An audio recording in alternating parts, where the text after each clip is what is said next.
La primera eliminación del Grana se daría en el año 2008, donde el Granate debutaría en la Copa frente a Olmedo de Ecuador, donde en la ida el conjunto ecuatoriano saldría 1-0, pero después el Grana se lo daría vuelta por 3-0 en su casa. Ya en el grupo, Lanús saldría segundo, en donde compartió un grupo con Estudiantes de La Plata, Cuenca de Venezuela y Danubio de Uruguay. El Granate cosechó 10 puntos, en los cuales solo hubo 2 victorias y 4 empates. Pero en octavos el Granate se cruzaría con Atlas de México. El partido de ida se realizó en el Díaz Pérez, donde Atlas sorprendió al ganar el partido mediante un taco de Bruno Marioni. Y en la vuelta en México, Maroni y Mendívil marcaron para el conjunto mexicano, y José Sandy y Lautaro Acosta marcarían para los Granates, siendo así la primera eliminación del Granate en la Copa Libertadores debido al resultado de la ida. En la Copa Libertadores 2009, Lanús iría a dar el presente en la Copa. En la primera fecha el Granate debutaría en un 0-0 frente a Chivas de Guadalajara, y en la segunda, Caracas de Venezuela domaría a los Granates por 3-1.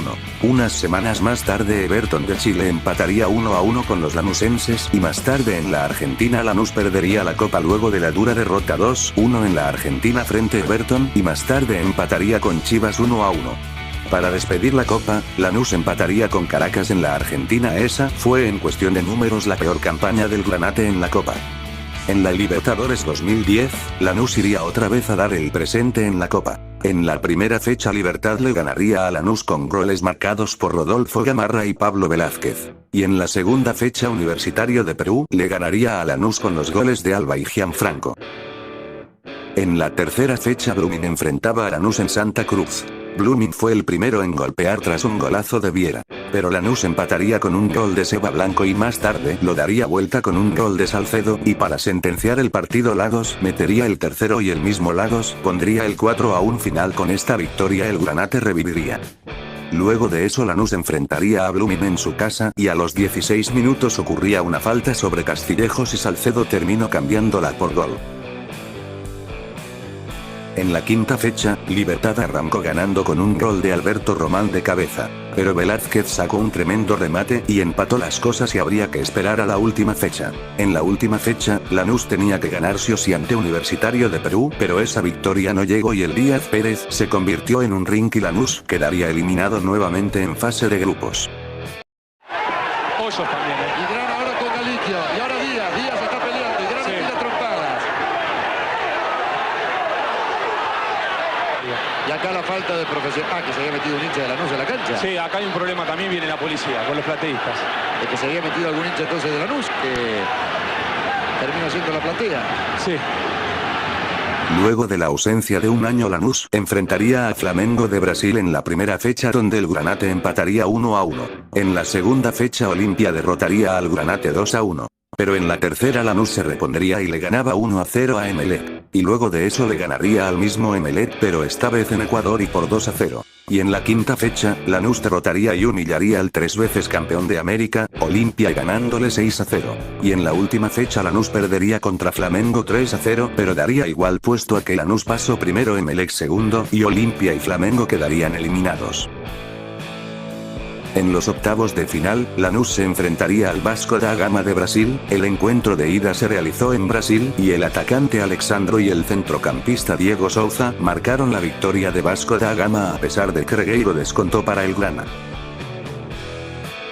En la vuelta en Buenos Aires, Milton encajó el primero para Vasco da Gama. Pero Pavone empató para los Granates, y Teófilo Gutiérrez empató la serie 3-3. Pero en la tanda de penales las cosas serían distintas. Debido a la falla del Chino Romero y porque Alexandro metería el penal decisivo, Lanús se despedía de la Libertadores 2012.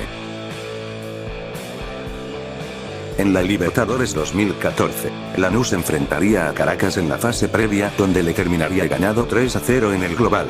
Ya en los grupos, Lanús arrancaría en un empate aburrido frente a O'Higgins de Rancagua. En la segunda fecha Cerro derrotaría a Lanús por 3-1, y en la fecha siguiente Deportivo Cali complicaría la clasificación de Lanús ganándole por 2-1. Pero el Granate se repondría y le ganaría al mismo Cali en Buenos Aires. Y en la quinta fecha derrotaría a Cerro Porteño por 2-0.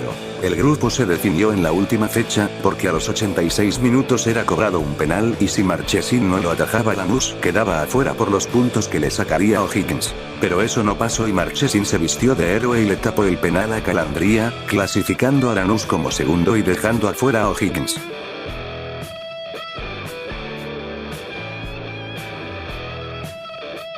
En los octavos de final Lanús se enfrentaría a Santos Laguna en Buenos Aires. A los 57 minutos Darwin Quintero adelantaba al conjunto mexicano. Pero 8 minutos después, Montesairín empataba el partido en el sur. Parecía que el partido quedaría en igualdad, pero Martínez le daba la victoria a los granates en el sur. En la vuelta en México, Lanús decidió ganar y a los 28 minutos Blanco metería el primero para el Granate y Goltz estirarla la ventaja de penal para hacer que Lanús al fin pase los octavos de final de la Libertadores. En los cuartos de final Lanús se iba a enfrentar a Bolívar en su casa. A los 7 minutos Lanús abría el marcador tras el gol de Junior Benítez. Pero a nada de terminar el partido Bolívar empataría el partido tras un golazo en mayúsculas de William Ferreira y así el Granate complicaba su clasificación a semifinales. En la altura de La Paz, Bolívar recién a los 86 minutos por medio de Juan Carlos Arce. Ahora como hincha de Lanús me parecía la copa más fácil de ganar de lejos.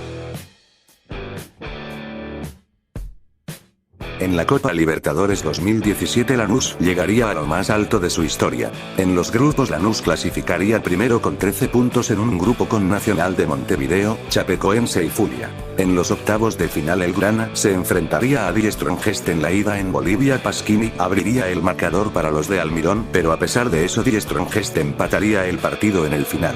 A pesar de eso el Granate con un gol del Pepe San aseguraría la clasificación a cuartos donde se enfrentaría a San Lorenzo. En la ida el Ciclón se impondría 2-0 a Lanús. En la vuelta en Lanús el Granate se impuso por 2-0 en el partido y 4-3 en los penales. Finalmente Lanús se ganó un lugar en las semifinales donde enfrentaría a River Plate. En la ida Escoco adelantó a River en la ida, pero los ojos de América se pondrían en la vuelta, donde hubieron varias polémicas y después de que estén 3-0 abajo en el global, Lanús logró imponerse a River 4-2 en la vuelta, siendo así el logro más importante de la historia Granate. En la final de América Lanús se enfrenta a Gremio en el Arena do Gremio. El empate estaba quedando perfecto con el desarrollo del partido, pero Cícero al final del partido hizo triunfar a el tricolor en el final. En la vuelta en Buenos Aires, Lanús tendría que dar vuelta a la serie para consagrarse campeón, cosa que no pasó y tras un error de Gómez Fernandino puso el 2-0 en el global. Y para destrozar los sueños del Granate, Luan marcaría el gol de su vida. Pero ya yendo por el honor el Pepe Sand puso de penal el 2-1, pero finalmente el Gremio se quedó con la Libertadores en la cara de toda la gente Granate que quería ver campeón a su equipo. Bueno, aquí terminamos con el vídeo. Suscríbete que agarre la pala de semejante manera y encima para recopilar cosas que no me gustan.